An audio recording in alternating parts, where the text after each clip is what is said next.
একটি বনের মধ্যে একটি বাঘ এবং একটি শেয়াল বসবাস করত।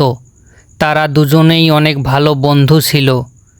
একদিন তারা দুজনেই একসাথে শিকারের খোঁজে বেরিয়ে পড়ে। শিকার না পেয়ে তারা দুজনেই একটি গাছের নিচে বসে পড়ে। গাছের নিচে বিশ্রাম নিতে কিছুক্ষণ পর বাঘ বলে, অনেক খিদা লেগেছে, আজকে তো শিকার পেলাম না। কি হবে আজকে আমাদের? কি আর হবে বন্ধু, আমাকেও অনেক খিদা লেগেছে। এভাবে বসে থাকলে তো আমরা কোনো শিকার পাবো না।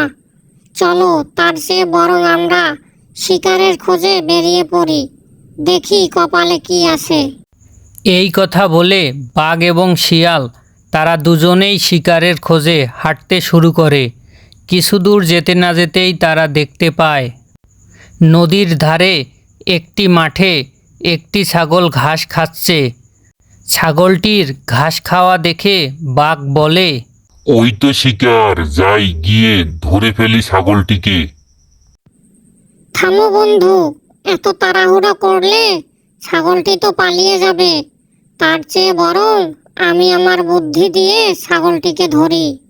তারপর শেয়াল ছাগলটির কাছে গিয়ে ছাগলটিকে বলে, ছাগল ভাইয়া, বনে আগুন লেগেছে, বাঁচতে চাইলে আমার পিছন পিছন চলে আসো। ছাগলটি ভয়ে শেয়ালের সাথে চলে যায়। কিছু দূর যেতে না যেতেই বাঘ লাফিয়ে পড়ে। ছাগলটি ধরা পড়ল। বাঘ খুশি হয়ে বলে, ছাগলটি এখন আমরা ভাগাভাগি করে খাবো। আমি বুদ্ধি দিয়ে ধরেছি, তাই ছাগলটিকে আমি আগে খাবো। শেয়ালের কথা শুনে তাদের দুজনের মাঝে ঝগড়া লেগে যায়। সেই ফাঁকে ছাগলটি সেখান থেকে পালিয়ে যায়। শেষে দুজনে না খেয়ে সেখানে বসে পড়ে আর ভাবে, লোভ করলে বুদ্ধিও চলে যায়।